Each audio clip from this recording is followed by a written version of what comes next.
Welcome back, everybody, to another episode of an Investor's Journey podcast, quarantine edition.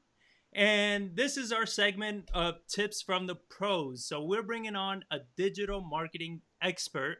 And if you are thinking to yourself right now, what the hell do I need to digital marketing for in real estate? Then you definitely need to listen to this episode because in our own business, we have not done any form of traditional marketing for years. And we have been growing steadily every single year. Every year we get bigger, and it has been because of everything that we're doing through digital marketing and branding and all of that. So I've tried to share more or less my way of doing all of this type of digital marketing, but I'm not the best at explaining it. I just screw up so much that eventually I figured it out. So I wanted to bring on a very dear friend of mine. He's one of the first people I met when I first moved to San Antonio about 7 years ago. I attended, I think, every single one of his classes. It was like he does a class like every single day. I learned everything I know from this guy, and I'm always reaching out to him. So it's an honor to be able to introduce you to Yusuf Chowdhury. Welcome, my friend. Hello, everyone. Hello, San Antonio. How you doing today?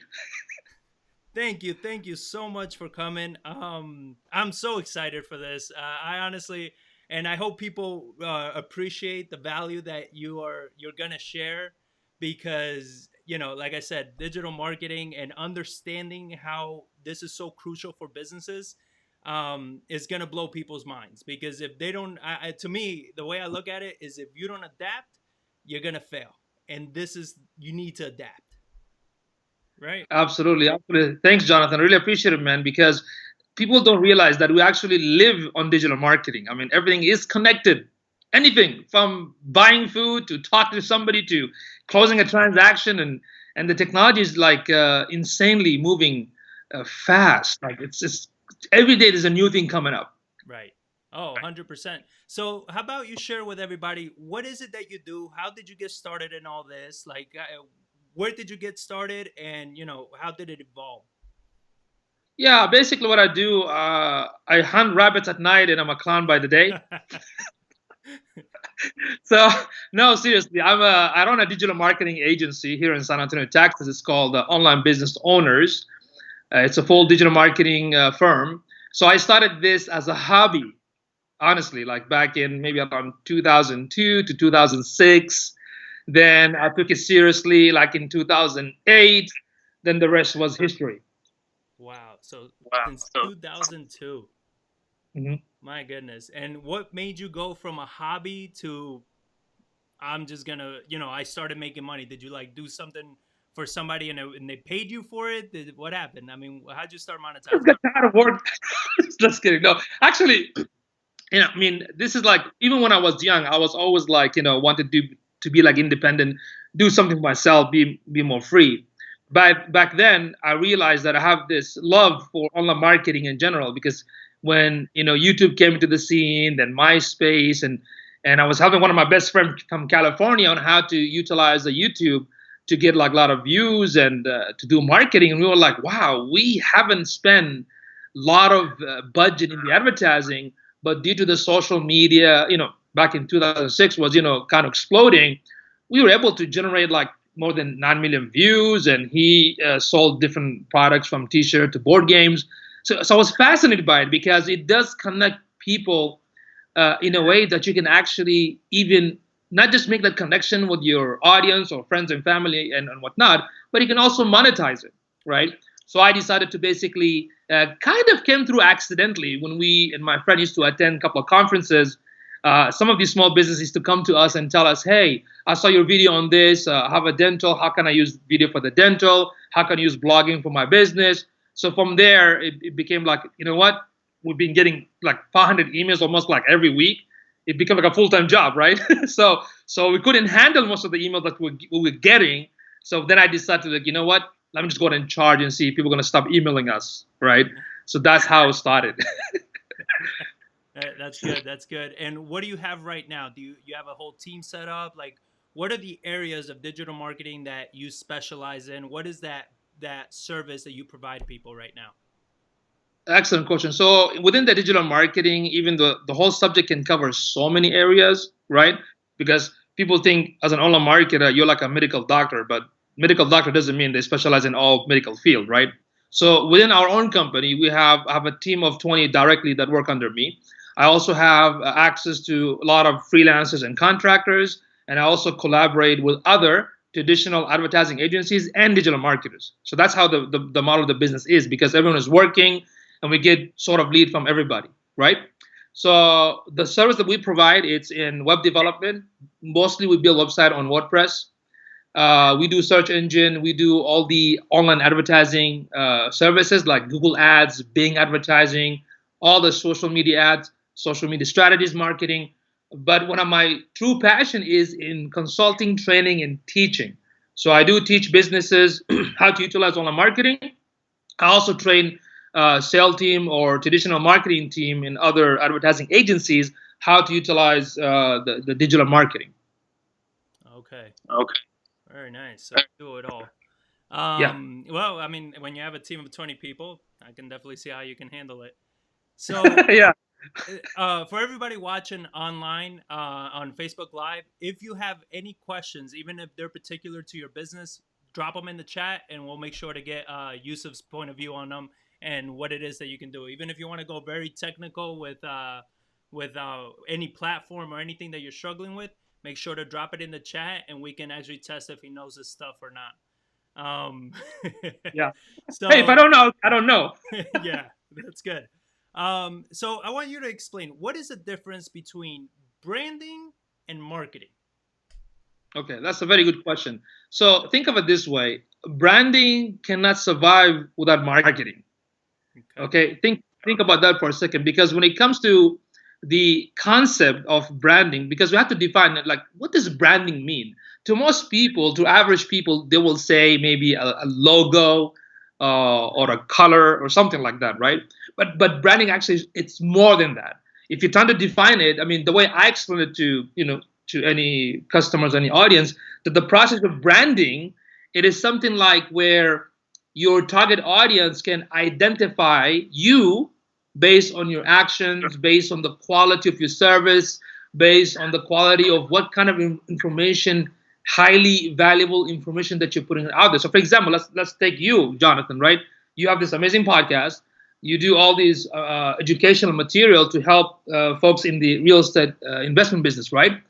And these materials, amazingly, there's no cost, but the fact that you're providing it, and there's answers and questions, your audience benefit from it, so you become that brand. Make sense? So it's not just about the logo and the color, even though they're part of it, because your color, the logo, the message has to be consistent, but it's also about what kind of solution you're providing to your audience and what kind of factors that will make me trust you, or how can I communicate with you. So that's the whole concept, I would say, within the brand, right? And when you do the branding, you do have to position yourself, like, who are you, what do you offer, who is your target audience, what kind of solution you provide to your audience, right? And what kind of promise do you deliver. Now you have to utilize the marketing strategy to put your brand out there. Make sense? So that's why the marketing and branding kind of go hands in hand, but without marketing, your brand is not going to survive. Make sense? Yeah. Yep. So pretty much, I mean, let me know if I have it right. The way I look at it, branding and marketing, it's like branding, you're showing your credibility, right? You're showing that you know your stuff, who you are, showing people what you can do. And then marketing is you're selling that credibility. You're getting out in front of people, showing people like, hey, I really know how to do this, whatever this is, right? Absolutely. You're absolutely correct, because you are marketing yourself, whether in terms of the service or the promise or the delivery, but you're marketing. And marketing itself has hundreds of strategies, because when we talk about digital marketing, it is not the same thing traditional marketing. Traditional marketing, like the TV ads, radio, billboard, which still work, but they're super, I would say, expensive for a lot of small businesses. And as long as there's a TV and a highway, it's still gonna work, right? Yeah. But even with the highway, I mean, if you just go to 1604 or 410, if every 4 cars passes by you, just kind of look at them what they're doing. You will see most of them on their phone, Yes. right? So that's why I wonder, does the billboard really work if everyone's on the phone? But that's my point, right? I'm not saying it doesn't work. It does have a feature for it, but with the digital, you have the ability, you have the access to have a two-way communication, and you can use a lot of data from within your website to understand the behavior of your website visitors, for example, or the audience that join you on the social channels. So this way, everything you do, it's based on those data that can help you to push your marketing out there. I got you. So let's kind of get into it a little more in a little more detail. How important is having a website?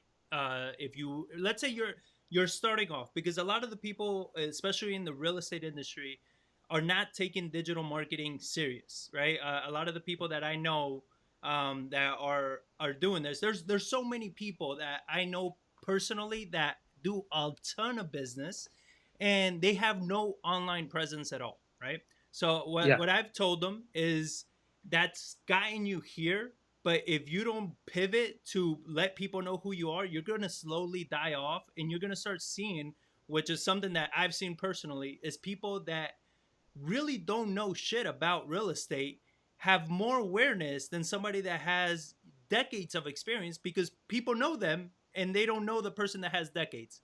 So kind of setting that up, that's the setup for pretty much all the future questions. How Yes. important is a website when you're starting off? I'm very glad that you asked that. We're going to talk about a couple of points here. Okay. Just like you mentioned, there are some folks that are used to the traditional way of doing business. Let's say they don't have the online presence, but they do have a lot of clients. And it makes sense from human nature. If it's working, why do something different, right? If you're making a lot of money, if it's working, I would tell you the same thing, just keep doing it. But you also have to understand the nature of how technology is affecting our lives, right? Just like you said, you have some newcomers coming in with all their flashy design, flashy side. They're so visible online, but yet they don't have enough experience. And this is how and why sometimes the real estate investment kind of business get the bad rep, Mm-hmm. because you have some of these so-called scammers or wannabes that ruins the reputation for the hard work of people that have been doing it for like 20, 30 years. Make sense? That's number one. Number two, just because the traditional way of business is working, that doesn't mean you don't have to get into the digital. In fact, because the traditional is working, that means you're doing very good. Why not take 50% of that income and invest it in the marketing, in the digital marketing, in case when things hit the nail, then okay, now I'm visible, I'm already there, right? You're not going to get harmed. And this is a situation happened actually a couple of years ago with a prospect from New York who was in business of I believe it was what you call it, carpet cleaning, concrete cleaning, washer, and whatnot for like more than 20 years, right? Then he was telling me all these new kids, like just high school graduate or like just from college, they're starting the same business, but they get more customers. Yeah, because they're tech savvy. They know how to use text marketing. They're very savvy with the social. They know how to interact, how to put videos out there. So what ended up happening, he ended up not getting the same new clients. Luckily, his old clients are there, but the new one is not getting any more because of that, because they didn't tap into it now. So your website is your real estate. And when I say that, I'm talking about your self-hosted website, not going to Weebly or Wix or Squarespace, but you buy the domain by yourself, you pay for the web hosting service, and build a website, whether through the WordPress application or any other web languages, and you own it 100%. Because as a business, you have to have that full ownership. With the social media channels, you don't own them. So for somebody to just rely on Facebook or Instagram or YouTube, which is good, don't get me wrong, but if you rely on them 100%, what if Facebook decides to shut you down? Or what if YouTube decides to shut you down? Then you're going to lose all those clients. So everything should point back to your ownership real estate, which is your website. This is where everyone should come in. And with your website, you can also collect name and emails, collect leads with certain rules. You can't do that with the social. Make sense? So you say 100% ownership, and you mentioned Wix and like those websites. Those websites, you do not. Can you explain those a little bit deeper of because there's a lot of people that they're like, and especially when you go on YouTube, like why you should be building a Wix website because you could do it in minutes. Why Yeah. is that not the right path to go? Why is it that you want to, like if you can't afford let's say your own website, like why not go that route? Okay, excellent question. First of all, I would say even if you end up going with Wix and Weebly and Squarespace, that's fine. At least you have a website because I believe more than I don't know a couple of years ago, I would say more than a decade ago, when I was checking the statistical small business in America, more than like 42% don't even have a website. I was like, what? That's scary. That was like 10 years ago, right? So even having a Wix or Weebly or Squarespace is fine, but you do have to understand the concept of full ownership. Because with Wix and Weebly and I would prefer Squarespace over those two. You're paying them monthly, right? And if you don't pay it, that's it. It's closed. And if you want to move it to a different platform, or if you want to have like a customized feature, you won't be able to do that Right. with these sites, right? So I'm not saying they're completely bad, because in some time as a business, and as a business, sometimes you have to work with what you have, bootstrap it, right? It's better for you to have something than not have anything. But I prefer that for small businesses, especially with buying your own domain. It's not going to cost you that much, like probably $10 a year for the domain, and for the hosting, you can pay like $50 a year. Right now, actually, Google has a service, Google Cloud, where you can host the website there for like free for the first year, for example. So there's so many ways that you can do that, right? But having your own website, you have a full ownership. You can improve it. You can add new features later on. You can hire a WordPress developer to inject or add new features. But the other website, like the Wix and Weebly and Squarespace, these are called template-based website, or template manage-based website, because it's super easy, like you said, drag and drop, and you're good to go. But for the long run, for like when your business grows very well, right, you need something like robust. You need something like you can have full control, especially when it comes to like search engine optimization. The SEO part on these websites is limited. You can do some of the thing, but it's very limited. You cannot do a lot of crazy thing on the back end when your business grows. Make sense? So that's my kind of biased feedback, because I do build a website of WordPress. That's why I also say that. But at the same time, I don't discourage small businesses not to have a website even with Wix, right? But having it self-hosted, owned, it's much more beneficial in the long run. So what it seems like to me, having a website with Wix or something like that, it just seems like it sounds more almost like a landing page, right? You're not going to get the benefits of an actual website of what you want that your online brick and mortar to be, pretty much. You're not going to have that. It's going to be more of a landing page where you want to direct people there and you should close them there. But it's not going to generate traffic on its own. Correct, and you're absolutely correct. Plus, let's say you had a developer, you have somebody built a WordPress self-hosted website, for example, and your business grew, right? You're doing very well. Now you want to sell an educational platform. Now you want to sell your books. Now you want to sell some products. You can do that with the WordPress self-hosted site, because you can have developer insert plugins or do a custom features with that. There's a plugin for that. Plugins, yeah, there's a plugin for that, right? So for a business, because as a business, you got to think like 3 or 4 years ahead from now. You're not just thinking about right now. So how should I invest? And if you invest, it's not that expensive. You think about it. In a domain, $10-15 a year, hosting $50 a year, or even $60 a year, and you're good, right? So it's still actually cheap. So that's why I recommend that you should have a full ownership, because you can move the domain anywhere you want. You can, if you want to move the website to a different hosting company, you can do that too. But it's not possible to do that with the Wix and Weebly and the Squarespace. At the same time, I'm not discouraging people. I'm just saying that this is what we prefer, and this is what we do for our customers. So you touched on this point earlier, and I want you to explain briefly what is SEO and what is the purpose of SEO? SEO basically stands for selling enormous octopus. So good for a sushi Right. shop. Gotcha. Well, here's the thing. The concept, well, first of all, let's understand how the internet works, or how Google works, right? So typically, when anybody goes to Google to search for any information, there is something called Google Bots, or Google Spider, or Google Crawler. It's a software. It's a software that travels the internet to index more than, I would say, 60 trillion pages on the internet, right? Right. That's what the software does. It basically crawls these pages and it indexes those informations on the index server, right? Then when somebody looking for information based on these so-called SEO factors, it retrieves the result and it also helps with ranking, right? Okay. But the concept of SEO, amazingly, to me, is very amazing because this thing it's like a beast. It has so much stuff that you can do, whether on the website or off the website. And the technology with Google is insanely changing day by day. And I think we should talk about also voice search engine, which is another crazy thing, right? Oh. So yeah, if we try to understand what the heck is this SEO, search engine optimization. Okay, what the heck does that mean, right? Search engine, we already know it's the Google and Bing and Yahoo. That's the platform called search engine because it's an engine that you search on it. Duh, right?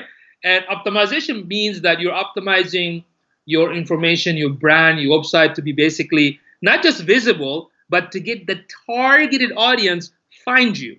So the way Google explains, right? There's a two definition, right? So the way Google defines SEO, they say is to make it easier, right? Is to make your website easier for the search engine to crawl, to index, to understand the content of your pages. So if the search engine understand what every single page talks about, what it means, that means I will also understand it, right? So that's what they want. That's how they want to define it, right? To understand your content. That's why you need to optimize it, right? And your decision has to be not just for the search, but also for your target audience, which are your website visitors. Okay, so that's how Google defines it, right? And when they look for a website, they want to make sure that you have an authority. Okay, how can I make my website have an authority? That means I have to get a lot of qualified links to my website, or a conversation about my brand. It's happening on the social channels and people clicking and finding me. That's called authority, right? So the more qualified backlink you have, the better the signal, the better the quality. Also, they look for relevancy. Are your content relevant to what they're searching for? Did you optimize the pages? A technique we call it on-page SEO. Is it done correctly to basically have all the relevant information that your audience are looking for? Can you build a trust? Do you have your actual name, your business office? Are the links that are pointing back to you, are these relevant links, right? How is the website built? Is it easy to navigate? Is it very fast? Is it built for people that are blind, for example? How are they going to view it, right? So this is how Google defines the SEO, and this is what they want you to do. But in the SEO community, the way we define it, we say search engine is a technical and a creative process. Now, why did I say technical and creative? The reason I said technical because there's so many things happens on the back end of the website, like the keywords, page title, title tag, some sort of code like a schema tag and images and whatnot, and the content, the way you write it. And creative process means the way you design the website, the messages, the images reflect your business. Like you in real estate, you're not gonna have a picture of I don't know, doing carpentry or breakdance, because that's there's no relationship with the real estate, right? Everything you put is about real estate and flipping and whatnot, flipping houses and whatnot, right? So it's a technical. I want people to understand this. It is a technical and a creative process for the purpose of what? For the purpose of influencing the visibility of your website on the what do you call it? The search engine's organic search result, which is Google, for the purpose of driving that target traffic, which is your customer, so they can come to your website and they convert into a buying customer, whether for your product or services. So that's what SEO is. And within the search engine technique, there is something called on-page SEO and off-page. On-page means you do everything on the website, and off-page, there are techniques you do outside the website. Google says there are more than 200 factors. I think there's like 1,000 factors. And the process doesn't stop there, because you have to do this on a monthly basis, just like how you do it with the social media strategies. Same thing with the search engine. There are techniques. You have to do it on a monthly basis. Link distribution, link analysis, analytics, removing toxic links. A lot of work. So that's, in a nutshell, what SEO is. So I actually love the explanation you just gave, because I was hoping you would make it complicated as hell, and you really did. Because I always hear so many people, they have no online presence at all, and then all of a sudden they're like, "Oh, I'm gonna work on my SEO for my website," and they're gonna do Yeah, it themselves, right? And yeah, I'm just like, okay. yeah. And I've been following you and working with you for so long that I know all of those things right, it's involved, right? So when yeah. people say, "Oh yeah, it's just I'm just gonna write a blog," right, and that blog is gonna index, and then I'm gonna get people, and I'm like, yeah, it's a little bit more to that. Yes, yes. It's funny you reminded me because I had a client from Dubai. I was training her because she was being bombarded for years about, make money online, do landing pages, and it should be good. So when I was coaching her on the process of market research and data analysis and SEO, she was like, "Oh my God, all this work just for like a website?" I said, "Yeah." And she's like, "Man, those guys probably really fooled me." I said, "Yeah, they did." Yeah. So So what can you explain real quick off page SEO? Like you said, there's probably like 1,000. Give me like two. What are like just what's off So, page? excellent question. So simply, if we talk about off page, simply think about link building Okay. process. Like if you want to do like a link building, and like one of the technique of off page. Let's say you have a YouTube channel, right? And you have these awesome YouTube videos, and after the video, you're telling people subscribe. But in the description, when people watch the video and they go to the description, it says, "Hey, visit my website for more information." Boom, there's a click coming from your website. Okay, that's like offsite, right? You're getting linked from somewhere else. Let's say you wrote an article in LinkedIn, by the way. You wrote an amazing blog, like really amazing blog. Let's say it's part one. You wrote it on your LinkedIn account, so your LinkedIn followers and people can see it. And part two, take them back to the second article on your website, right? Let's say you had a new service and you want the local news know about this new service, new company. You can submit a press release to these press PR agencies, so the local TV station or the radio station can find it and put it on their website, and now you're getting a link back from there, right? Let's say a company who are in, let's say, in very well known in the real estate industry, the real estate investment industry. There are tons of followers, and they had you to be a guest, or they asked you to write an article specifically, uniquely for them, and there's a link coming from that site. So that's the process of link building. Everything, your content, you're pushing it out there to a relevant sites, high-ranking websites, promoting it on the social channels, but it's bringing this audience back to you, right? So these are some of the technique of offline. You can take, for example, one of your, let's say you have a blog post on your website, got a lot of conversation, a lot of reach. Now you can take that blog and convert it into an infographic, right? Then you submit the infographic to an infographic website, so other people that love content within the real estate investment see the infographic, so they can post it or on their social, or they can post it on their website as a blog post with the link coming back to your website. Make sense? So having link coming to your website is also one of the factors to help you get ranking and get visibility and whatnot. Wow. Wow. Man, you're just making me realize all the other stuff that I'm still not doing. Wait, I mean, you did. I see you doing the podcast. Like, for Yeah. example, if you take the podcast channel, and let me give you a quick tip for everybody. If you use, I don't know if you use Libsyn. If you use Libsyn, what it does, it basically distributes all your podcasting show to like iTunes and SoundCloud and other places, right? So you can have it distributed on all the podcasting channels, and all those podcasting channels has your profile about section that talks about your company, your business, and your website. There you go, another link. Every podcast has a show note. If you have like the text show note of the podcast, there's another traffic coming back to your website. So there's so many ways that you can do that to Mm, get it back to you, because your objective is what? My objective, I'm going to teach this knowledge to my target audience, and my audience are on YouTube, on podcasts, on infographic sites, on blogging sites. So I'm bringing them back into my website, which is yours. yeah. And I mean, this information I think is it's incredible. It's very useful because I have a friend that he started doing this as well in the real estate space, and he loves sharing his knowledge. He loves sharing what he's learned. But one thing that we've talked about, it's like you're already doing the work. Might as well make sure that you're doing it right.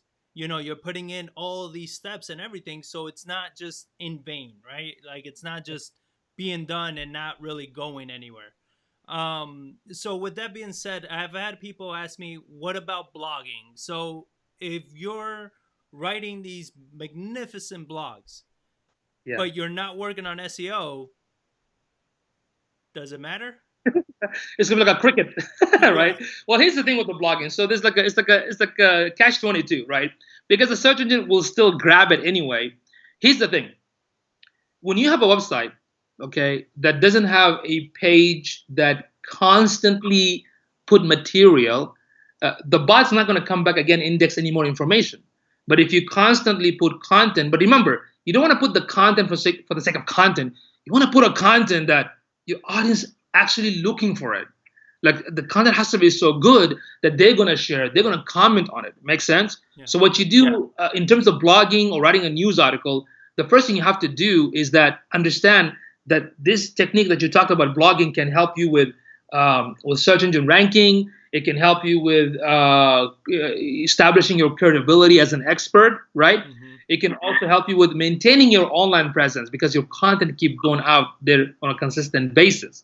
Make sense? It will help you to get more exposure. It would also help you to generate targeted leads, and it can also help you to build the leads. Capturing the name and email addresses. So understand that's the value behind it, right? Now, how should you go about writing something amazing that your audience want? The first question is, you can go to a website, for example, like answerthepublic.com.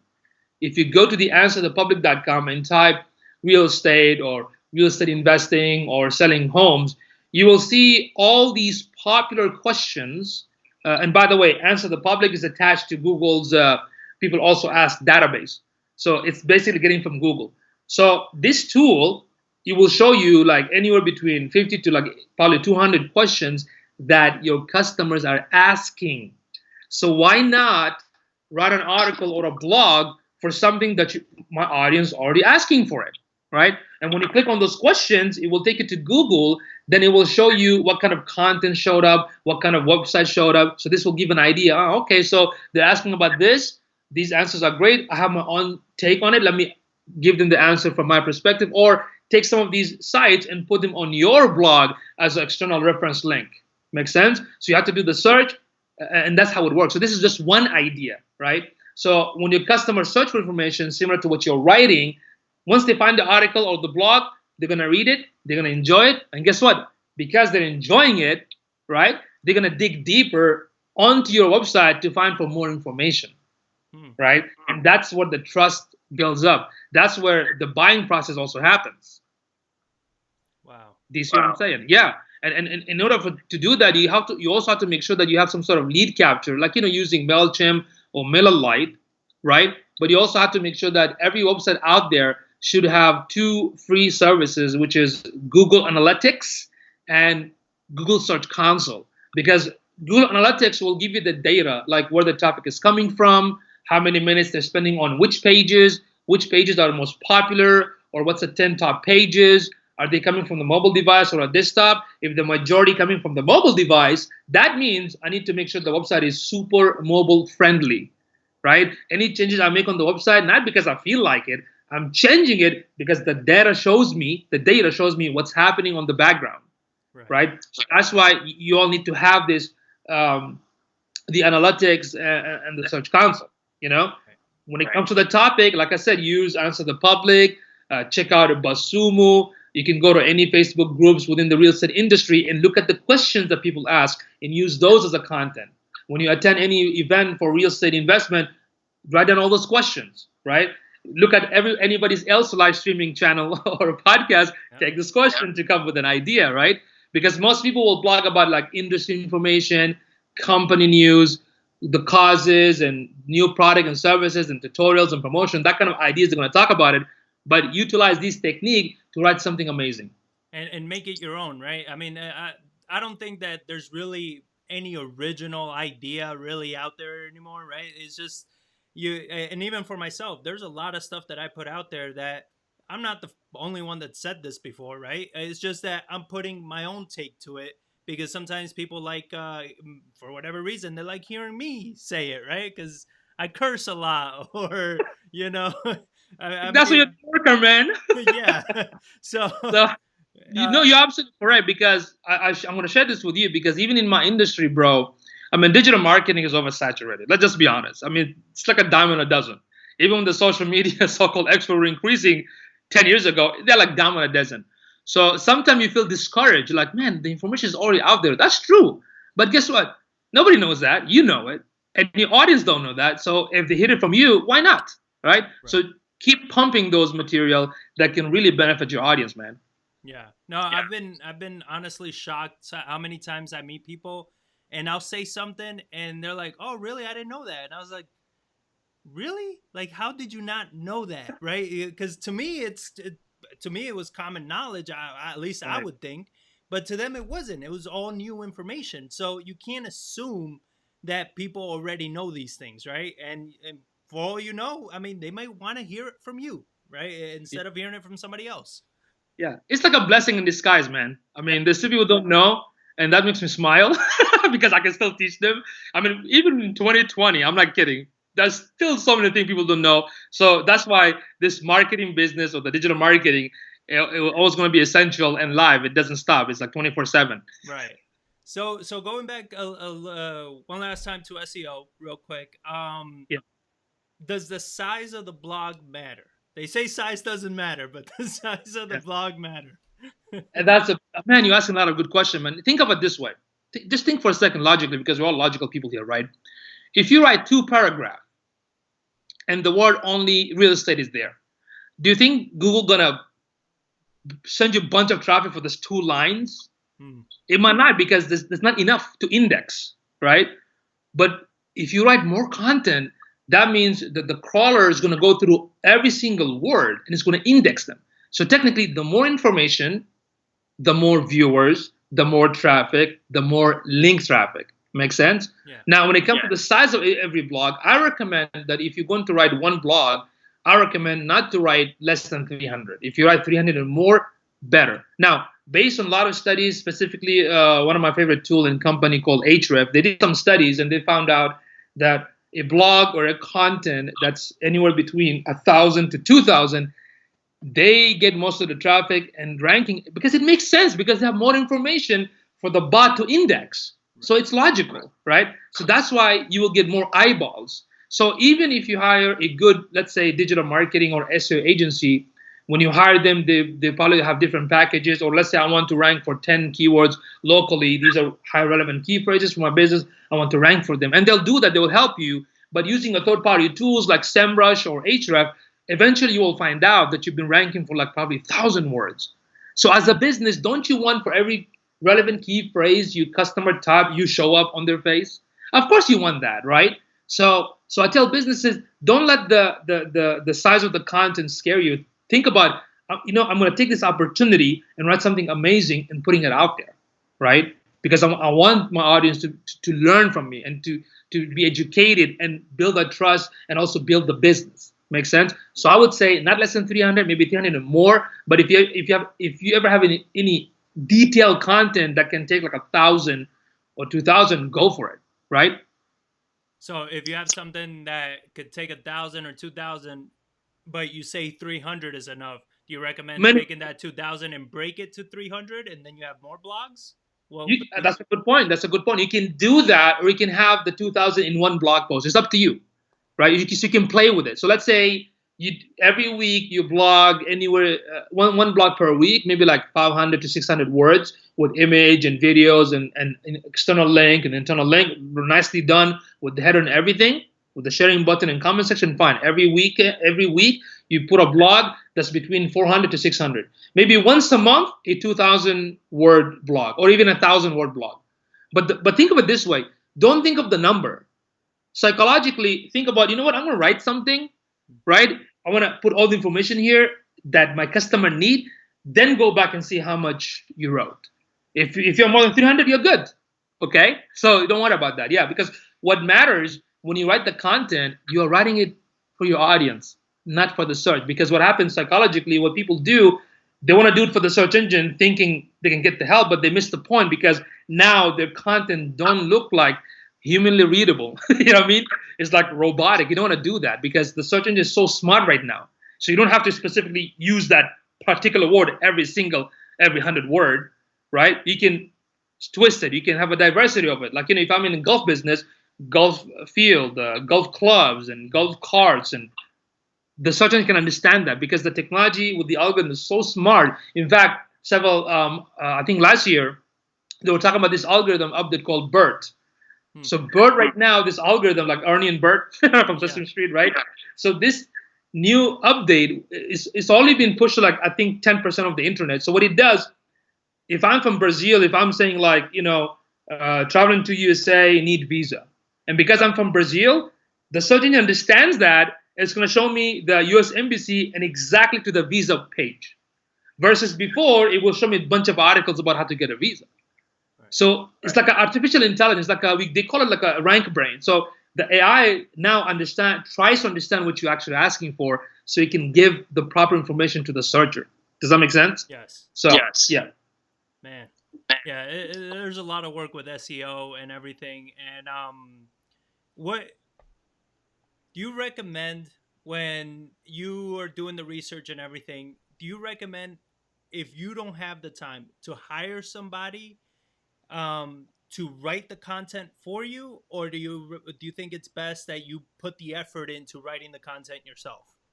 That's a very good question too, man. I mean, it's up to you, really. I mean, if you first write it down, like sincerely, like if you have a customer coming to your office, how would you explain things to them, right? Just keep it natural. But if you're afraid, you think you're not doing good, or you tried it by yourself and it's not bringing the result that you need, then of course hire somebody. Hire somebody who's an expert to do the work for you so you can focus on your business. Make sense? Otherwise, you're going to end up working full-time for your own business, managing all the marketing. One of the reasons I teach small businesses on a daily basis, I do have a workshop here in San Antonio where we do a seminar and 10 workshops per month. And now I do like daily live streaming, right? The reason I explain the detail to them to show them, look, I'm not trying to teach you to scare you, but I'm telling you there is a value, but it takes time. So if you have the budget, have somebody else do the work. Like right now, I don't do the work myself anymore. I have a team. They're the one who builds the site. They do the marketing. They do all this 80% of the tasks. They do it. Because I put on expert people in place. So what I figured a long time ago when I was studying, get into like the computer stuff, the security, the network security, and all the Microsoft certification and CCNA and all the stuff, I'm like, man, these certification changes every 6 months. Like, man, I don't want to do that. How about if I just hire smart people to do the work?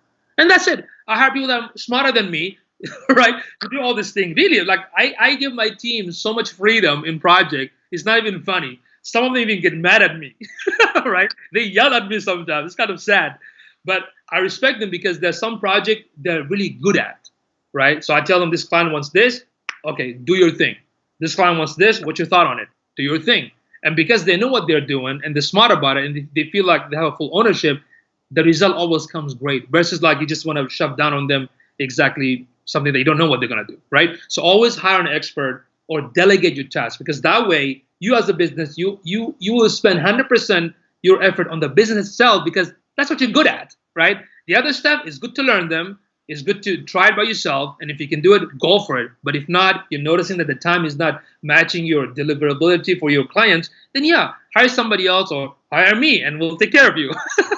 Oh, and actually, in a little bit, we're going to talk about hiring because it's kind of like you said, in the real estate space, we have the same issue where, not right now because of the crisis that we hit, a lot of these shit talkers fell out of business. But you have a lot of people in the digital marketing space that they all claim they're going to get you on the first page of Google. They all claim that, they're going to get you 10,000 followers everywhere. So later on, I want to cover, what are some maybe guidelines or points that you can share on how to make sure you're hiring somebody that's good. Because I've had a lot of friends, they hired people, and then later I find out that, they didn't ask me who to hire. So they hired whoever they wanted, and then they're like, "Oh, they suck," and I spent like $6,000, and they didn't do anything, and I'm like, "Yeah, I mean, do you want to talk about it right now? Because another prospect actually asked me about this situation, and I had to explain to them that it's not your fault. You just don't know what to ask, right? And a good digital marketing company, you know what they do? They will spend time with you. They will study your business, your market before they even try to sell you something, right? Mm. And they'll spend some time to educate you how things work. But for people out there, if you want to hire, let's say, for example, an SEO person, right? I mean, you can do a quick research what SEO is. Basically, you don't have to go into detail. The second question is when you ask somebody, tell them how long they've been doing this. Now, just because somebody graduated from last year, it doesn't mean they're not good either. Okay, I'm just saying that if somebody do it for a long time, that means they have more experience. Okay.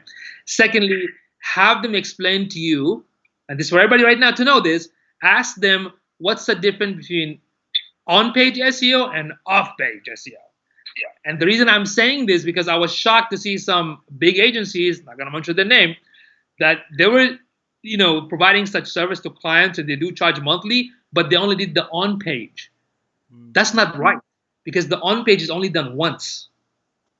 So why are you charging them every month for like several years? I'm talking about several years. That's like easy money, all right? So you have to ask this question: what is the difference between the on-page and the off-page? Okay. Third question is, can they show you some case study? Can they show you some analytics? And don't let them send it to you. Meet with them. Because what I do sometimes, I open my analytics, Google Analytics, because I cannot share some of the client's information, but I have them come to my office and look at it by themselves. Like open the analytics, have them dig in, have them look at it, versus sending images, because images sometimes can be manipulated, right? Have them see it by themselves, right?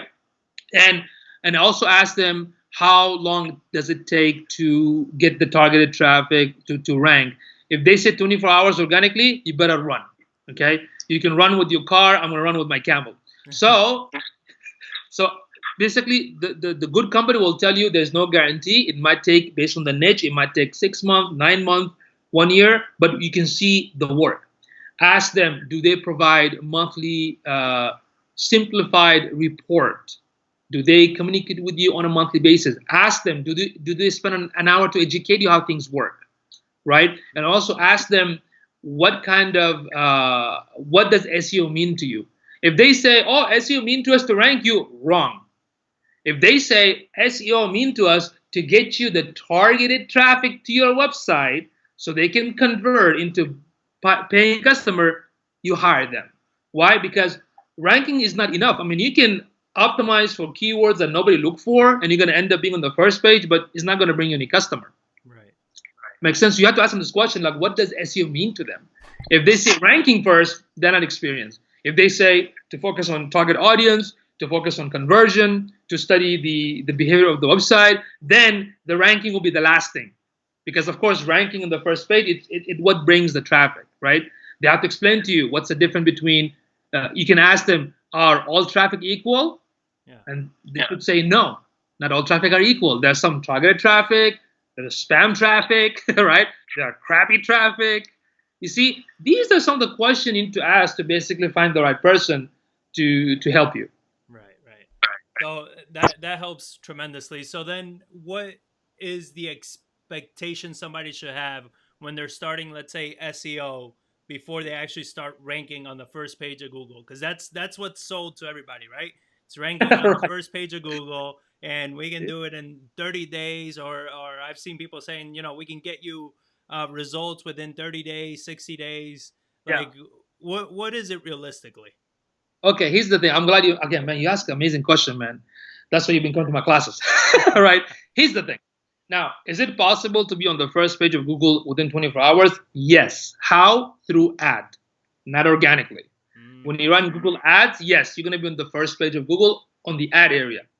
Now, when it comes to organically, again, there's no guarantee how long it takes, because you have other trillion pages trying to compete for it.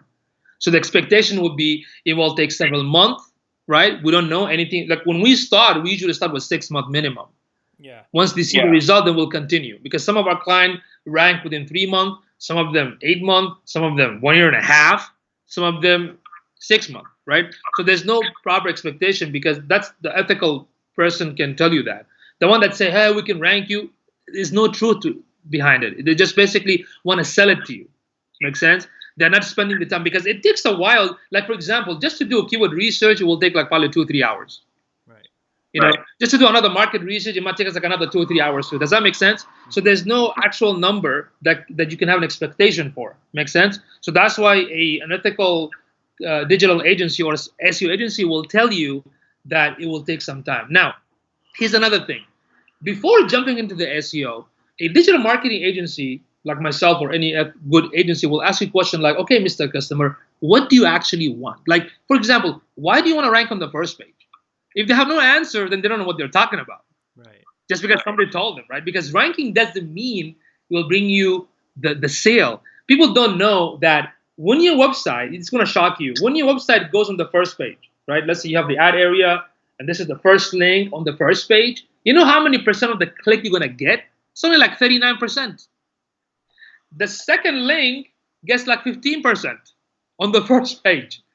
Do you see what I'm saying? So ranking is not enough. What they should focus on is, I want to, for example, focus on my target audience. And I want my customer to find me so they can buy the product and services. They need to focus on that. Because sometimes you can have your page on the second, third page, but you're getting the customers and they're buying from you. Right. Makes sense? It's not everything about ranking.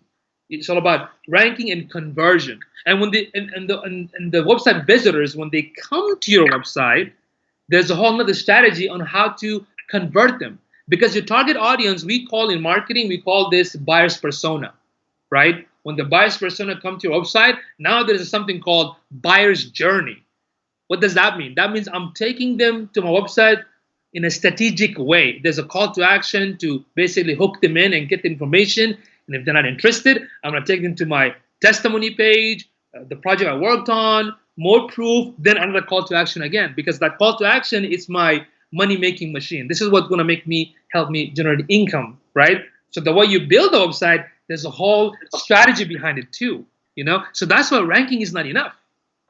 So that's what you're calling talking about right there is a funnel, pretty much, right? Yeah, some people call it funnel, but the idea of conversion, like even if let's take an example of plumber. Okay. If somebody looking for the best plumber and they found the website, there's a phone number, that's it. That's your conversion. Right? But the way you build the site, there has to be strategy behind it. Because if you build the site all cluttered and disorganized, you're gonna lose. Because your target audience, when they visit the website, they have 2 seconds. They have 2 seconds to make an impression of what this website is. Right? That's why. Okay. All right. So I think you've covered quite a bit about website SEO and blogging and everything. So those were some questions that I've already had people send in. That weren't able to make it to the live chat. So now let's get into the fun conversation of all of this. Hashtag famous. I want to be hashtag famous. Hashtag hustle. Hashtag rise and grind and whatever. Yeah, I get tired of those stuff. Get oversaturated. So let's cover social media a little bit here. Right, let's do it. All right. So how, as a business owner, right, trying to, at the end of the day, even though we like educating and everything, we are still doing all of this to generate revenue, right? Because, we don't, we like putting out the content and we put out all this content. You do all the courses and everything you do for free, but you still do it because you want to prove your credibility, right? You want to be able to show people that you know what you're talking about. So hopefully when they're ready, they come to you and you can do the job for them, right? So that's one way, but I do charge people for just so people know. Right. But this is like my time. When I give my time, it's okay. You know what? I'm gonna devote 1 hour a day just to give back. But no, there is a way that I still charge people for training and whatnot. So I just want people to understand I'm not trillionaire to give stuff for free all the time. So that being said, how should people look at social media for business? Let's look at it for branding. And then we'll talk about for marketing. So how should people look at social media for businesses? Excellent question as always. So right now, let's look at the statistics. This is for 2020, right? And this statistic, you can get it from Hootsuite's source. It talks about, let's say, the population of mankind on this planet, right? It's like 7.7 billion, okay? And out of the 7 billion people, right, 5 billion have mobile devices. They're all the smartphones. 4.5 billion use the internet. Still a lot, right? And out of the 4.5 billion that use the internet, 3.8 billion are active on social media channels, right? So that means your audience already there, right? The thing with the social media is that you have to understand a few things. So first, you have to understand how every social media platform has its own genre, it has its own way of doing things, and the concept of the social media marketing principle. So, what is the principle? The principle is that you you don't want to use the social channel to over promote. In fact, the majority of your content should be like fun and educational, because to build that brand awareness, to build the expertise level, then the 20 and 30% should be promotional, right? So the principle is, if you provide something, again, it's all about that educational content. You're providing solution. Because if you forget about the social media for a second, and let's talk about the customer, right? Like, how do we win our clients? How do we win our customer? And the way we do that, by being the solution provider for them. So our customer have maybe some challenges, pain points, issues, problems, right? And now we are the one, are the solution gate. We are the one that provide a solution for them. We are the answer for them, right? Like the same business. In business, they say that if you find a solution for a problem, that equals money, right? So we can utilize a social channel because this is what people socialize, understanding how each channel work. Understand that one of the principles is that you have to provide valuable, amazing content on a consistent basis. It has to be consistent, right? When you do that, you build authority, you build relevancy, you build authenticity, right? And also understand how the social media algorithm work. The way the social media algorithm work, they rely on something called not just a social signal, is the engagement signal, right? So what does engagement mean to this social media platform? For example, commenting, sharing, liking, these are some of the algorithms. So that means the more conversation people have within your post, the better.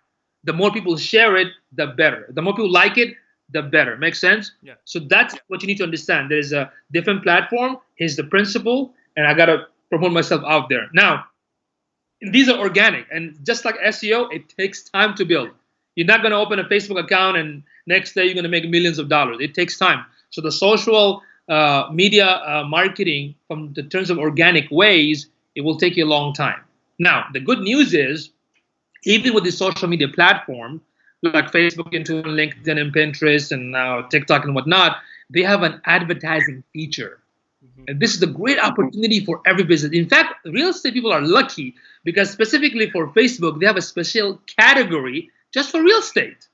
So when you run the ad, it will basically help you to target the audience that either want to buy a home or sell a house, for example. And you can target the area, the zip code, the location, and whatnot. Make sense? Yeah. So when you understand the concept first, that's very important. And the strategy behind it, the challenge is which platform to get into, right? Because there are more than 500 social media channels, right? I would say be everywhere, but that's not practical.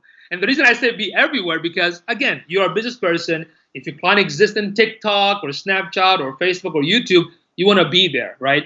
If you're a one-man person or one-woman person, it'll be very difficult to manage all of it. So that's why you have to hire an expert to do it for you. But let's say you don't have nobody and you're under a budget, you want to do it by yourself, then my advice to you is just pick one for now. Just pick one and master it and do your best with it. Make sense? Okay. And so how do you decide which one you pick? So you've helped people in real estate, right? So knowing real estate investing and stuff like that, what would be that one platform that you feel people should really focus their attention on? Well, that's a very difficult question because there's no one platform. But I'll tell you which one you need to focus on. I call it the three giants. Yeah. Right. You have Facebook because of the crazy Mark Zuckerberg, right? And you have LinkedIn because it's owned by the crazy Bill Gates, right? Microsoft, correct? Yep. Then you have YouTube because it's owned by Google, right? So at least the big three, and of course Instagram because it's part of Facebook as well, right? So here's the thing, and this is very, very important, not just for the real estate, for any business, because the mistake that people do with social media, when Snapchat was popular, everyone and their mama, hey, let's use Snapchat. And now with TikTok, hey, let's go with TikTok. That's not the proper way of opening a social channel. Now, I do believe in having your platform, of course, everywhere. It's just the eyeballs, right? But we also have to be very resourceful, and efficient and practical. So the first thing you have to do is ask this question: do my target audience exist on these channels? Right. That's number one, right? Number two, do my competitor exist on these channels? Okay, and if they do, number three, how are they performing? Right? Make sense? Yep. And when it comes to, especially in the real estate, like maybe I can ask you a question: what's an average age for real estate customers in your business? What's the average age? For a seller, let's say? Let's say a seller, yes. Yeah, right now we're north of 50 years old. So between 50 and 65. Okay, let's say buyers. What's the average age on the buyers? We are seeing between 35 and 55. Perfect. Excellent. So what you do right now, when you look at your audience, look at their age, okay? Also look at the location. Why? For example, people are telling me, hey, let's get into TikTok. Did you know that 70% of TikTok are overseas? Oh. And the majority of the people from TikTok are like 12 to like whatever, 17. So if I'm looking for a seller, I'm not going to see them right now. When it becomes popular, that's a different story. But you see what I'm trying to do? Yep. You look at the age, you look at your audience. Where do they hang out? You look at the age, right? Mm-hmm. You look at the location. Are these social channels? How many of them in US? Like how many millions of people use them in US? Right? Also, do you agree with me? Does income matter in real estate? It does, right? Of course. If somebody, like for example, people telling me, should I go to Instagram? I'm like, well, strategically, yeah. But did you know that most of the people on Instagram from, again, 12 to 17 or right now 35, but the majority, almost 70% of their income is below 30,000. Make sense? So, and also, so what you look for your audience, their age, their location, number of users, right? All these matter. So once you get those number, then look at the social channel that has those. Of course, Facebook has it. So there you go. You got Facebook. LinkedIn, mostly professional. Go to LinkedIn. YouTube, everyone loves real estate videos. Right. Make sense? So these are some of the ways for you to identify where you want to focus on. I'm not saying don't use Snapchat, because right now Snapchat, I think they went like 35% off overuse. You can look into Pinterest. If you look at Barbara Corcoran, I mean, she uses Pinterest because, visuals. You can utilize that. You can utilize Meetup for local events, and now you can also do online events.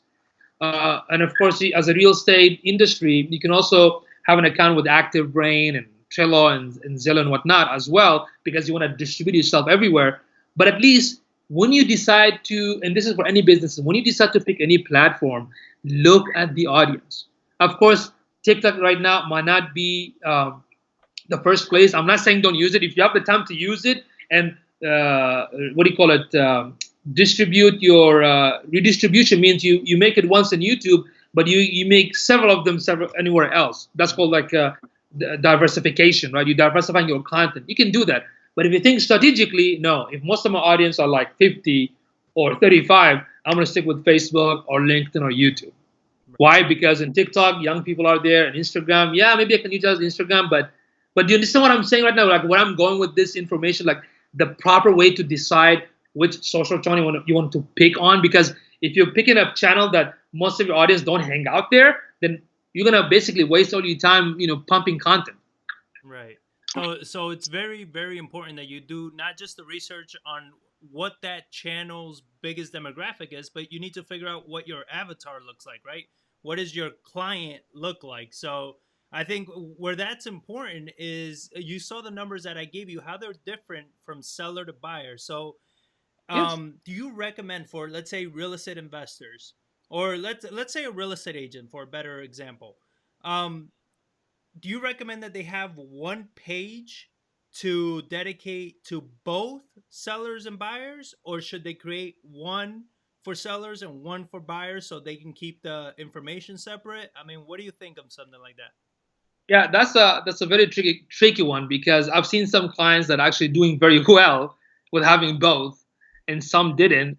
So we end up making like two separate landing pages, because some clients don't want to confuse the audience between we are buyers and sellers at the same time, right? So I don't have an exact definitive answer, because I've seen it happen positively on both idea, and I've also seen happen negatively also on both. So it's like one of those 50-50. Makes sense? It goes back to what you want to do. If you're only focusing on just selling, then you can have a page, run an ad for the selling part, right? But if you want to do the buying part, same thing. You can also have both. I've seen clients that have both, and guess what? They're pushing traffic, and they're getting both. They're getting the selling the house, and they're also getting buying the homes. Because I know several years ago, some real estate client told me that they don't want their customer to get confused. My answer is like, listen, just be honest, man. The moment we start like playing in this gray area, it becomes problematic. You know what I mean? Just be honest. You sell houses, you also buy houses, and if somebody wants to sell it, hey, we provide that service. That's it. If they ask you too many questions about how you buy it, you buy it too, well, that's not even a concern. You just want to sell it, right? So just let me help you how to sell it. Well, I mean, I think, personally, how we've always operated is, what are we really good at, right? So what do we want to focus on? And when people say, and especially in real estate, oh, I do everything. All right, so you probably don't do anything, right? Especially when you're... I love that how you said that. You do. Well, when you're one person and you're like, I do everything, I call bullshit, right? Because there's... I'm gonna use that. You do everything, looks like you don't do anything. I like that. I like that. And you can see it. Every time you go to the networking events and all this, and you see them and they do everything, like they're always in the same spots. Like their business never grows. They never really do anything because they don't specialize in something. They can't fully understand it and know because the more you specialize in something, the more you can learn that avatar, that customer, and the more you can target them even more directly, especially using ads and things like that. Absolutely correct. Plus, you can also do A/B tests, but you know what? There are very few that actually can really confidently say that they do selling and buying. Very few. Oh yeah. That can do that. Not too many, because you're absolutely correct. When I ask people, businesses that are doing both, when I ask them, that was the answer. Like, what is everything? Right? Now I know it's not. It's nothing. You do nothing. And now, if you have a team, I believe you can do everything, right? Now, if you have a team and you have, you have somebody in acquisitions, you have somebody, that helps you sell the houses, you have somebody in this area, that area. All right, now I believe you. I'm glad you mentioned that, because the client that I helped several years ago that have both, they were not a one person. They had like probably 20, 30 people under them. Right. So that's why they were, and I think the one that didn't good, it was like 1 or 2 people or 3 people. That's the difference that I noticed. So I'm glad that you mentioned that. Yeah. So now here's a question that I even struggled with and I'm still struggling. It's difficult. Like the struggle. Yeah.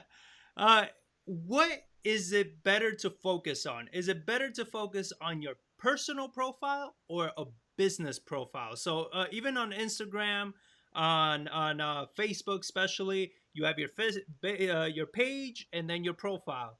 Is it this is because the majority of our listeners are solopreneurs, right? They don't have these massive businesses that they have 20, 30 people.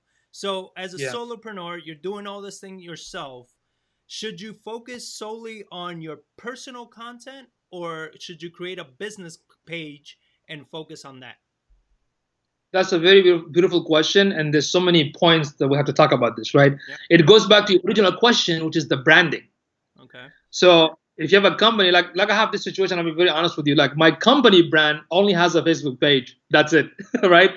All the other social channel is my personal, because over the years, my name became the brand, like accidentally or indirectly, right? Even though I was promoting my business in 2010, it's there. People know the company, but they always refer to me as me. Make sense? So if you're a beginner, like let's say you just started a business, I would definitely tell you, focus on the business page and with the business brand and everything in the social business-based name. If you're a fresh beginner, makes sense? But let's say you already existed, you have both. Like in my situation, when I live stream, I do it on my personal and I shut on my business. Makes sense? Because I get all the conversation in my personal. All the leads that I get is from my personal. So you have to do with what works for you. Make sense? Yeah. But if you're a beginner, I would have told you, no, stick with business. Now, here's another thing. With my personal account, eventually I'm going to switch it to business. I haven't reached that 5,000 followers members yet. Right? Once it goes to that 5,000 limit cap, I'm going to switch it to make it like a business page. And why is that? Because The thing with the personal Facebook profile, you have, first of all, you have a limitation of up to like 5,000 people that can add you, right? But it has a good feature called followers. So even if they can add you, there's unlimited following. Okay. Mm-hmm. Number three, the personal account is not created for business purposes. It is meant just for family and friends and for personal use. So you have to be careful how you put your content out there, because if you promote your business like heavily on your personal account, Facebook can actually shut you down. Okay. Uh, these are the benefit. That's it. And with the personal account, you cannot have more than one personal account, just only one, just like your driver license. The benefit of the business page, it comes with analytics. It comes with its own Facebook ad manager. In fact, to run a Facebook ad, you have to have a business page anyway. Makes sense? And it also comes with all these numbers that you can see exactly in the back end what's happening, what time people watching my post, what time of the peak are the most popular, which content is has the most engagement, right? So these data are important for you, Right. because it will help you understand how your marketing is working, and you can also boost it. We're going to talk about this in a few minutes to have more people see it, because even with the personal or the business, when you put content, less than like 2% see that. But with the business page, you can have all of them, all the members of the page can see it if you're on a boost or an ad. Does that make sense? Okay. So from a business point of view, your brand, whether within Facebook business page or all the social channel, has to be consistent. So when I help new customers or an existing customers, like I have this awesome guy, Chris Cano, who has his own podcast, right? Podcast show. So now we are helping him how to centralize all the other social to have the same exact name, which is Chris Cano Podcast. Facebook, Instagram, Twitter, everything, to be consistent from the brand point of view. When new audiences find him, when they search for him, Chris Cano Podcast. Make sense? So that's why, from your original question, from a branding point of view, from the business point of view, it's best to have your business. Now, you can also have a personal account if you want. If you're not too busy, if you want to do both, you can have your personal social media channels and the business. You can do that as well. But that means more work. If you can take care of it, then it's worth it. So, do you think it would make sense then if you have? I've seen a lot of people that their business page is their personal name, right? So they have their name as their business page. So you can like like all the big guys like Gary Vee and Lewis House, Yeah. like all the big guys. You can search them, and you're not gonna be friends with them on Facebook. You're gonna like their page. That's all their Correct. stuff. Would that make sense, or should you have like Yes. business? No, that's good. That's good. They can, because the only time people do that, because their person became the brand. So, for example, like as I mentioned, when I have right now 4,000 something followers, right? If I reach the 5,000, I cannot add any more people. I'm going to switch it to a business. Right. So I'm going to have my personal account with a few people, right? And I'm going to move most of them to my personal business name, because I am the brand. Makes sense? So same thing with you, because you have your own podcast, which is the Investor's Journey podcast, right? That's your own podcast. All the social channel could be from there, or it could be from part of the Prime Homes company, right? Or your own name, because when you become, I don't like the word influencers are popular, but you know what I mean, right? Yeah. When you become a person in demand, right? Your name becomes a brand. So why not utilize the Facebook page, especially on the Facebook, to see what kind of interaction I'm getting, what's the analytics. So it's fine. Yeah, it's totally fine. Okay. Cool. Okay. So within social media and all of this, what index is better, or what should people focus on more? Is it video, pictures, or written content? Like, what is something that would be the best strategy for them to focus on? That is an excellent question. Again, I would say video and images, because human beings are visual, and the first thing they see is the image, right? But don't heavily rely on this answer. Why I'm saying this? Because I want you to go back on your analytics for your Facebook page, your YouTube, your LinkedIn, and Twitter, and see which one get the most eyeballs. For example, one of our clients here, they produce amazing videos. They also do live streaming. But look at the analytics, we notice that the images get most of the engagement. You see? So you still have to go back to the analytics. So utilize the videos, utilize the images, a little bit of text and links. But guess what? One of the options that will give you like 10 times engagement, it's a live streaming. Live streaming. Yes, like right now, right? Live streaming gets more engagement because people can come and go, they can ask question, and they can share while you're talking versus one image and that's it, or one video and that's it. And Make sense? does the platform push the live streaming more organically? Yes, because you're utilizing the platform, right? So ever since Periscope came into the scene in 2015, and in March 2015, Twitter bought them for like $300 million. When I found out that, oh wow, $300 million for this, I said there's something going to happen. Then Facebook jumped into it. YouTube adjusted their Google Hangout to YouTube app. We can do live streaming from there. LinkedIn right now have I don't know if you knew this, but there's a live streaming feature on LinkedIn. You just have to submit it to get the beta request. Then you have Instagram doing live streaming right now, and of course the Periscope. And there are other like 10 to 15 live streaming social media apps. Wow. Yeah. I mean, well, it's not a coincidence that I'm doing this live streaming, but Yeah. the reason I'm asking is because it would make more sense for you to do this live stream than, let's say, if I would have interviewed you off air, right, out of live, and then just uploaded the video. This would get pushed better through Facebook than if I would have done that.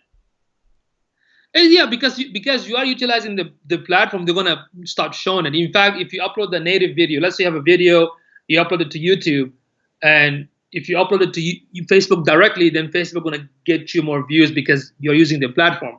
Versus if you share the YouTube link, right? People can see it, but Facebook will block the view count. That means when you look at your YouTube channel or that particular YouTube video, you're not seeing any increase in the viewership because Facebook is blocking it.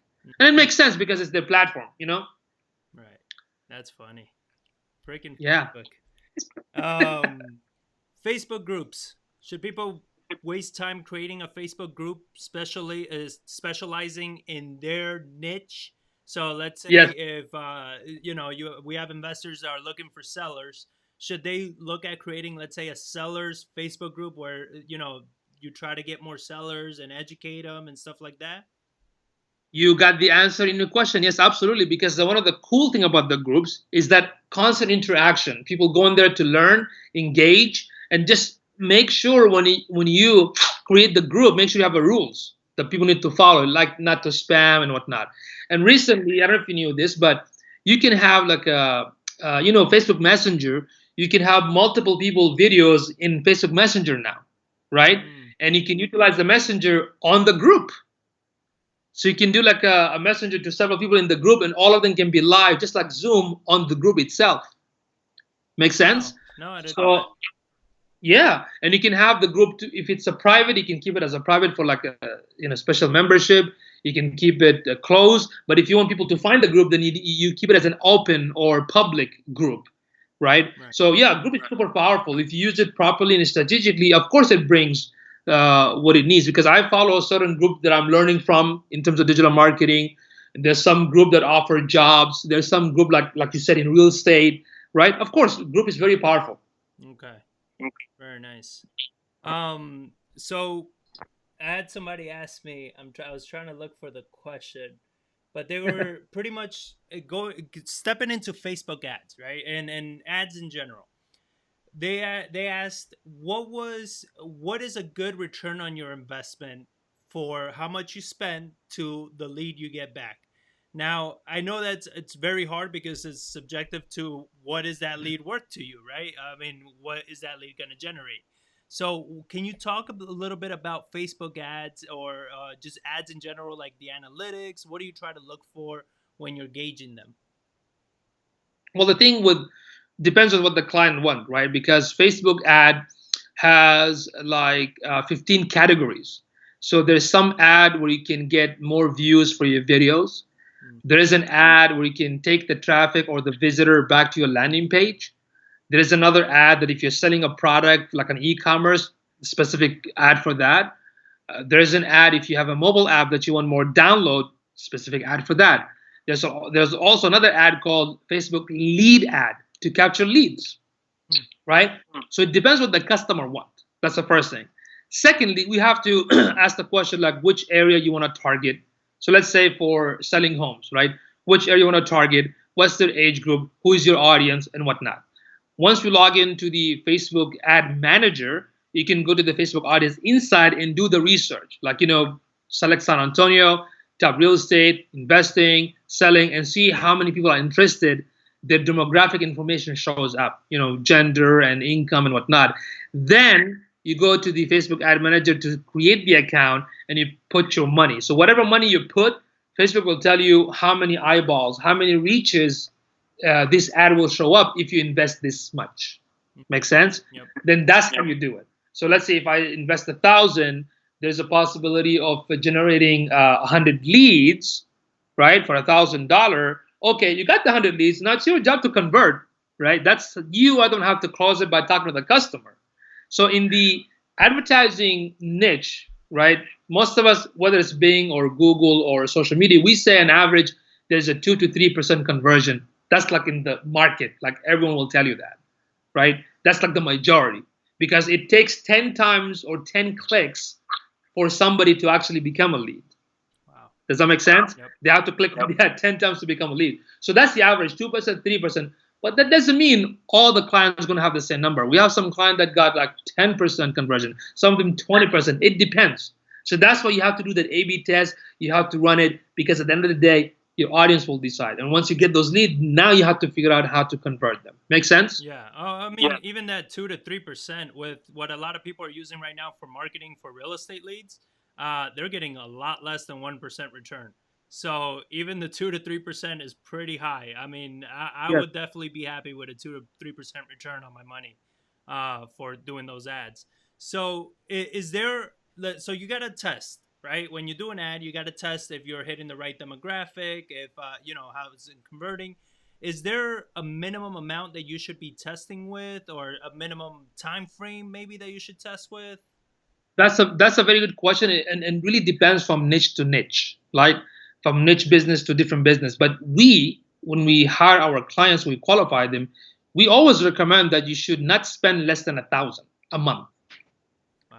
To actually really do a good test. Because think of it again, go back to the logic. The more eyeballs, the more data, the more visibility, the better the data.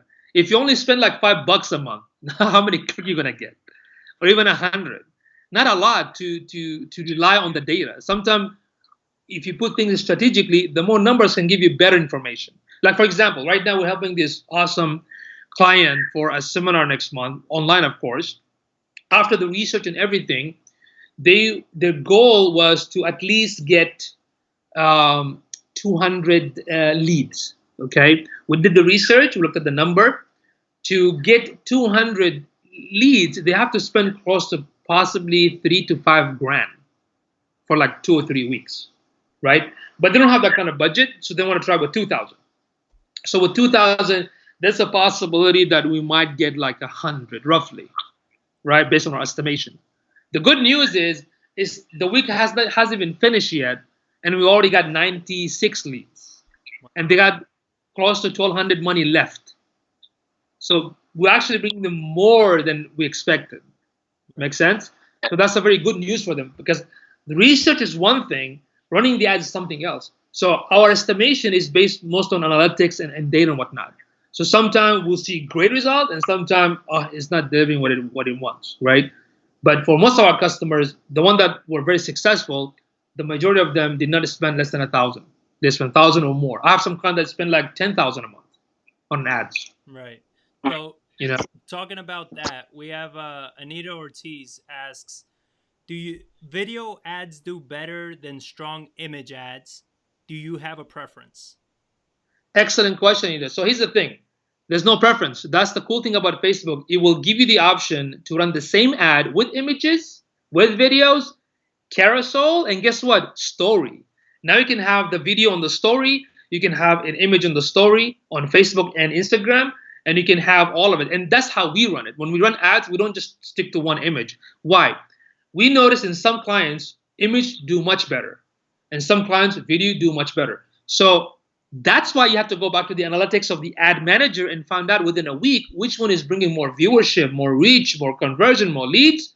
Stick with those. The one that has the less number, change it to a video or change it to something else and see what happens to it. If it doesn't change, you pause it. Right. Okay. Right. I have this one surgeon, amazingly, you're not gonna believe this. I've been running his ad for 2 years. It's a video. He doesn't even engage too much on social media, but he gets all the lead from his Facebook ad. He's a surgeon. Wow. That's what he gets. It's a less than 30-second video, has like more than 100 something 50,000 views because been running for 2 years. But he gets leads. He gets leads. That's hilarious. So does it matter also if you have, like, let's say you're doing a video ad, right? And you're a solopreneur. You don't have that marketing budget to create like a freaking, high, really nice, expensive video. Would it still be worth you shooting a video with your phone of yourself explaining what you're doing?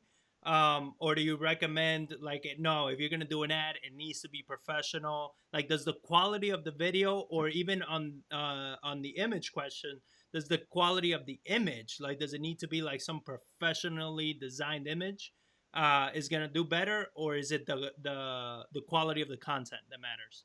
Beautiful question. This is very tricky because social is supposed to be all like you're on the outside taking a video. It's supposed to be natural, right?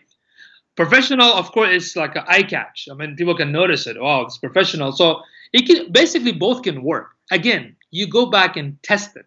See what does the analytics in the ad manager does. So if you have a regular video, run it. If you have a professional, run it and see which one converts you the most. Because at the end of the day, your audience decide, right? Because we're talking about branding again. You know what I mean? I've seen like most of our ads for our clients, all the images are professional. Most of the videos are professional, right? I personally haven't done any ad where it's just like regular. But from my experience and understanding how the marketing, the branding, and the backend analytical system works, I would say, yeah, go for it. Why not? Run both of them. See what happens. Okay. That makes a lot of sense. I did have a question before. I was waiting to see if he was going to jump on. But Will had asked, a friend of mine, he's in real estate. He had asked, does it make sense, or how beneficial is it to boost a post? So within your page. So is it better to boost it? Because I've also heard, don't boost the post. Instead, if you have a post, go create an ad and select that post and use and do an ad. So what's the difference? Okay, that's why it's funny because 75% of the people that run Facebook, so-called Facebook ad, they're actually doing the boost the post. Okay, that's like 75%. Wow. That's what I call is the weakest way, right? Now, strategically, if you do it correctly, of course it will bring you a result. Let's say you have a blog that you posted it on your Facebook business page and you want more eyeballs to read it. That's smart. I'm gonna run a boost because I want everybody to see it and read it because there's an objective behind it, right? Let's say have a new promotion, a new house to sell or flip or buy. Yeah, run the boost. Makes sense? But you have to also understand that boosting a post, just by its name, it means you have a post, you're boosting it. So more people can see it, right? When you do the boost a post, it's still limited. You don't have enough option to specifically target the audience and control the potential audience reach and more stuff. That's why I personally prefer the Facebook ad manager. Go there, do the research, create the audience, like audience 1, audience 2, audience 3, different location. So when you go back to your business page and do the boost, you can select that audience from there as well. Make sense? Yeah. So that's my recommendation. So if you want to do it once a week, because I've seen, for example, Chris Cano podcast show, I mean, he put like this quick video and he boosted it.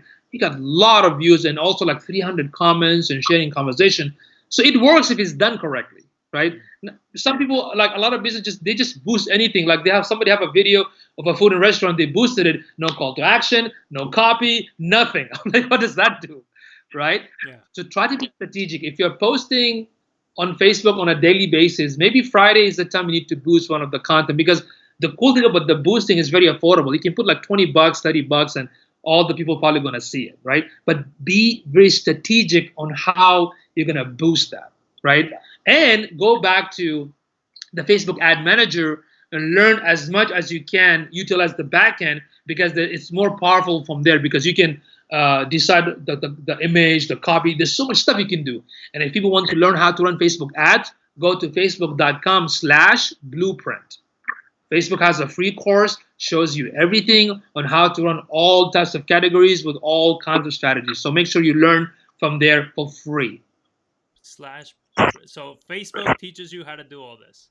Yes, they have. If you go to facebook.com/business or blueprint, they have videos, they have documents, everything to show you how to market your business on the page, how to use Instagram, and how to utilize Facebook advertising, Instagram advertising. It's all there and it's free. It's available.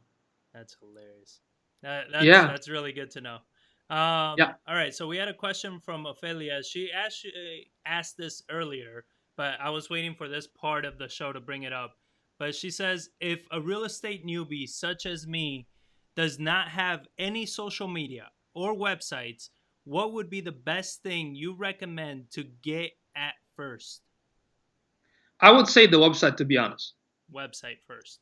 Website. Get the website out of the way first. Yes, because initially, when you get the website, especially self-hosted and everything, you have that full ownership that nobody can take away from you, right? But with the Facebook, let's say you started it, but what if something happened and got shut down? Now you have to start all over again. Make sense? My recommendation is just like getting a home, right? Start with the website.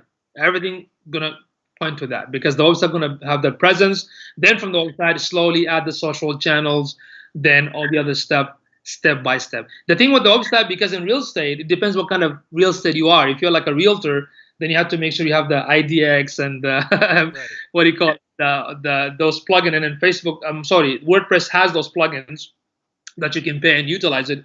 But be very strategic. And before you get a website, here's my other question to you: is that like, what do you want from the internet itself? If you want customers, then you have to talk about who's your audience, what did you do, that kind of stuff. Then when it comes to the website, let's talk about how can we build it in a sense that you have that buyer's persona again, which is your audience, and the journey that they're going to go through. Are you going to build it to capture leads? Are you going to build it to get the name and email addresses? So think about that. Okay.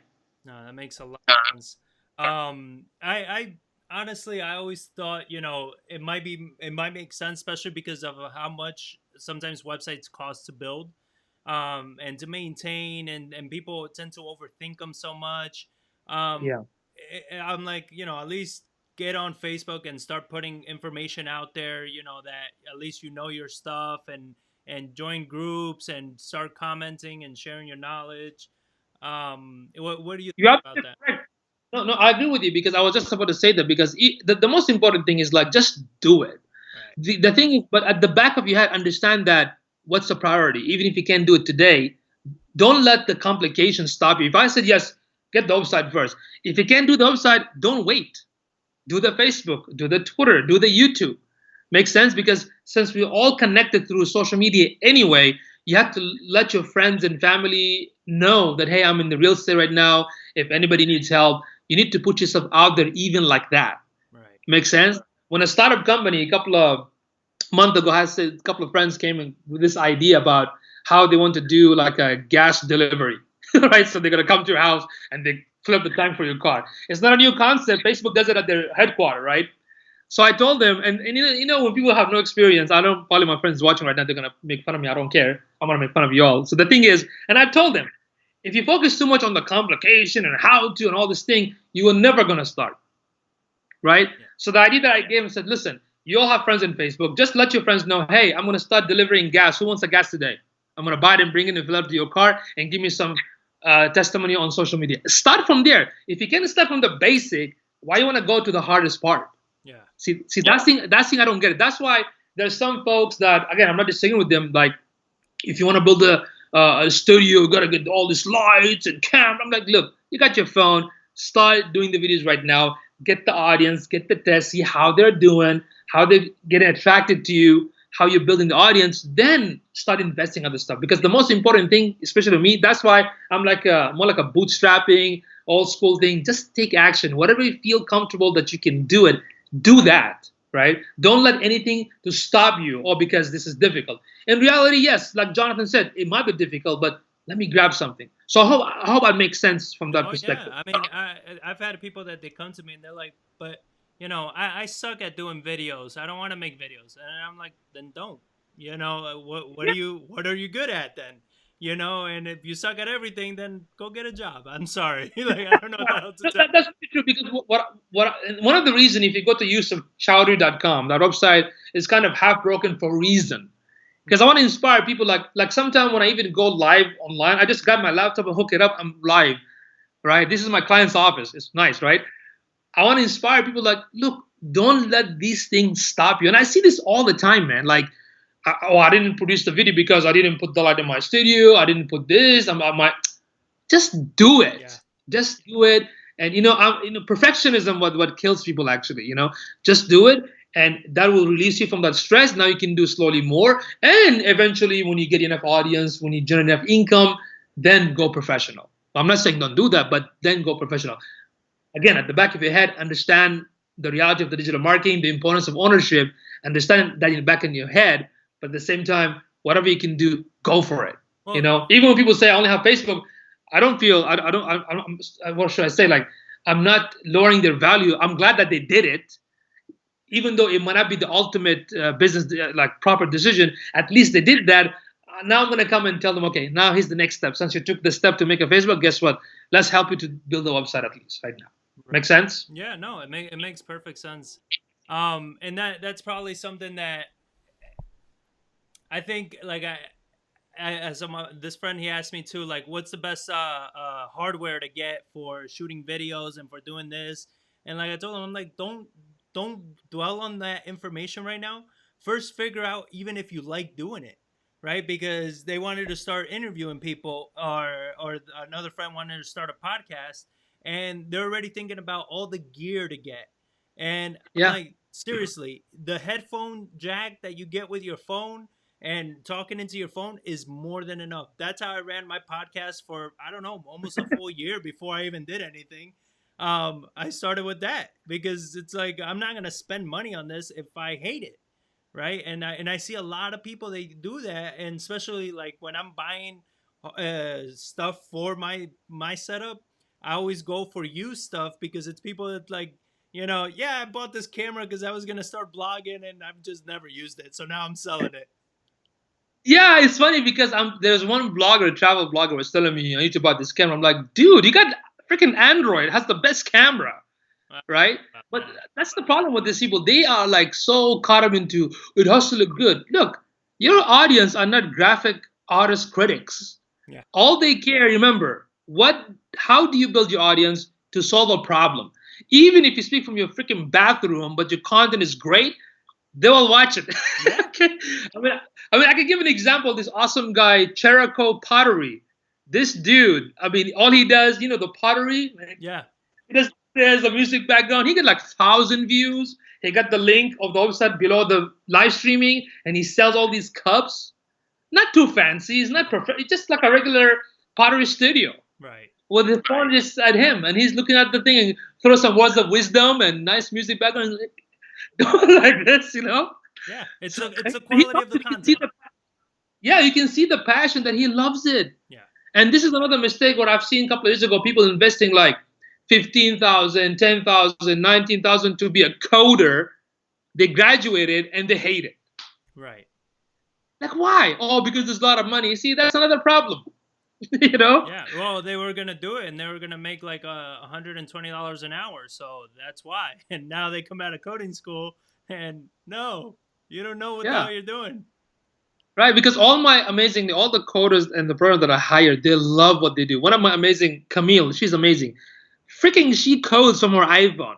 Like, I'm sending a project and we're communicating back and forth, and I can see it shows that she's communicating from the phone itself, and she's coding it on the phone. I'm like, wow, because they sleep coding, makes it because they love it. Makes sense? Yep.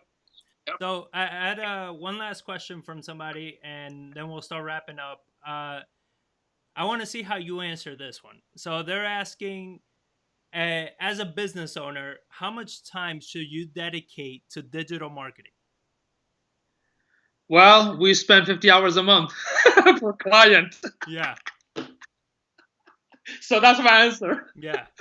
I mean, the way I look at it, it's, because a lot of people, they look at digital marketing and social media and everything as, let me just get this done and move on. And it's like, it's part of your branding, part of your marketing. Like, how much do? You just got to be consistent with it. Like, I don't think it's really a question of 40 hours a month if you don't stay consistent throughout the month, right? Like, if you put all your content on the first 3 days of the month and then you put nothing for the next 27 days, then are you still going to get Yeah, the same amount of reach or what? you're absolutely correct. In fact, one of my awesome clients, Joe Johnson, Mr. Joe Johnson from Southern California, who runs landscaping, retainer wall. This is the one client that I basically kind of coached him for like 6, 7 months, and he did everything by himself. This guy's a beast. Yeah. He was really managing the business, the contractors, but he did everything himself. There are not too many people like that. And the reason he did it because he enjoys it. He loves it, right? Most businesses they give up. They can't, because I understand why they can't, because it's not their thing. I mean, I love online marketing. You know that. I love digital marketing. I love data science. I love this stuff, and I'm always learning, always utilizing it, using new stuff, and having the team do all the work, right? Yeah, and I think it's kind of the same like any business. If you're doing it just for the paycheck, you're gonna be miserable, because like any business, it requires a lot of time, a lot of Yeah. effort learning it, learning the strategies, learning the platforms. I mean, just with the amount of time that you spent earlier going over SEO, and I'm sure you still did, and I know for a fact you still didn't cover the majority of the stuff that's still Yeah. behind the scenes with SEO. And then the same with social media. So it's like you can't be a part time, doing this part time. You either hire somebody or you have to work more. So I mean, Yeah. when I started, I was too broke to hire somebody, and you know that because I went to all your classes, and and I didn't sleep that much. I just put in a lot of work to make sure I can get it done That's why myself. that's why you lost your hair. Yeah, yeah. Unfortunately, that was the big crash of my hair, social media. Um, so, uh, wrapping things up a little bit, what is something that let's go with a book or maybe a video or something or a course, something that's helped you in your life. Really like just hone in, just be like, man, this piece of content changed my life. What is that? Think, think and grow rich. Think and Grow Rich. Napoleon Hill, 1938, the old version. That one kind of changed my way of thinking big time. It's like stuck in my head. Okay. The second book, Crush It, Gary Vee. Crush it. The first one. That's it. Yeah. Those are will definitely change your mind. Yeah. All right. And last thing, right now we have a lot of people that are overwhelmed, very stressed out with what's happening with the COVID crisis and the shutdown. A lot of people have lost their jobs and they're probably not going to get them back. A lot of people are losing their businesses and they're very overwhelmed. They're paralyzed. They don't know what to do, where to go, what's next. What from your point of view, of course, what's some advice that you would share with these people? Okay. Excellent question. So for businesses, you've been around business people and myself too. The majority of business mentors that we hang out with, they're always solution oriented. What I mean by that, they're never scared. Even in this situation, they're always coming up with new ideas, new ways of marketing. Mhm. Makes sense, new ways of making money. So for a business like that, not a problem. There are some other businesses that think like an employee mindset. That's what the issue is, where they get scared. They don't understand that. Look, take this.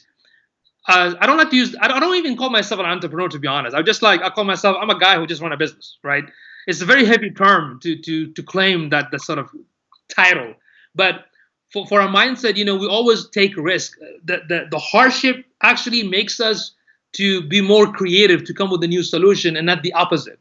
So when you're in this hardship right now, take it as a way for you to come with some ways to improve your business, because the internet has a lot of resources, like the U.S. Chamber of Commerce, the Small Business Development Centers. They're all providing resources for free. Facebook providing grants, even Google providing grants for like Google Ads, right? If you look at the local, like the SBDC and the co-working spaces, they're all entrepreneurs trying to help each other. For people that have a regular job, if y'all can connect with me on Facebook, because I can share with you some of the links where you can either submit your resumes or learn new skills or get some other resources. seek it. Don't just get stuck at home, because when you have the fear factor, that's the problem. When we have this fear, it does not make us think rationally anymore, Yeah. right? I mean, life happens. Life is uncertain, right? So what's the worst thing going to happen, right? Yeah. I mean, people die 100%. That's guaranteed. We know we're going to die one day, right? So don't let the fear overrule you. Take this as an opportunity, right? Like Jonathan is an amazing resource. Contact him. Contact me. Like, as I mentioned, I live stream every day. I'm here able to like provide myself to service and give answers and give you resources to help you out. So don't get stuck. There's always a solution. Hardship is supposed to be a way to make you better and stronger, and should not take you back. Right. Okay. So what is the best place people can contact you and be able to jump on those live webinars that you're doing and those classes and all that? Sure, just connect with me. I mean, I'm like everywhere. If you Google my name, Yusuf Chowdhury, I'm like everywhere. Okay. Google me, bitch. Yeah, yeah. Like, what is this? This is all from the first page to the eighth, right? Yeah. So if you're on Facebook or Twitter or Instagram or YouTube, just look up for my name, Yusuf Chowdhury, and connect with me, right? Connect with me on Facebook as well, because this is in Facebook, right? Send me a message that you find me through Jonathan's podcast, and that's it. Ask me any question. I love to provide help. I love to offer resources and in any way I can help you with. Wow. Very nice. Well, sir, I want to really thank you for your time. It's been great. You've given a ton of information, and honestly, I do want to keep going because I still have a ton of questions, but we're already going almost on 2 hours. So Hey, we can do part two. yeah. You never know. We can do part two next time. Oh, So I'm definitely gonna do part 2. I'm gonna, I already have a bunch of questions that the more we let's talk, do the it. more questions I have. So Let's do it. we're definitely gonna do a part 2 to this. So thank you very much for your time, man. I really Well, appreciate everything you do, and always, and I really admire like the amount of content you put out for free for everybody is tremendous. Like if people are really willing to put in the work, um, you know, they can definitely just follow your content and do it. It's just from what I know from personal experience is putting in the work is it's a lot of work. yeah, but don't worry. I mean, sometimes I do provide those practical works that should be simple. Well, simple to me. Yeah. I mean, that people can apply. So I always look for that, because I also don't understand my audience, see exactly what's their strength, what they're good at, Yeah. and I can help them with that too. Yeah. So thank you very much for everything. You're welcome. And definitely looking forward to our second interview. For sure. Likewise. All right, sir. All right, everybody. Well, thank you all for watching. Remember, there's going to be a replay on this. Also, if you go to primehomes.com on the tab for an investor's journey, I'm going to be posting this video on there along with a lot of links. So I'm going to put all the links for accessing all of Yusuf's content, how to get a hold of him, where does he live, his bank account information. All publicly available, right? Yeah. So it's all public information. It's Facebook. So, Yeah. but definitely check it out. I'm going to be putting all the information on there. I'm doing this every single week. So come back, keep coming back. We're going to have more people from all space of real estate, marketing, branding, everything. So if you guys liked it, please share, like it, comment, everything. That always helps. And really, thank you so much for watching and joining. And I will catch you all on the next episode.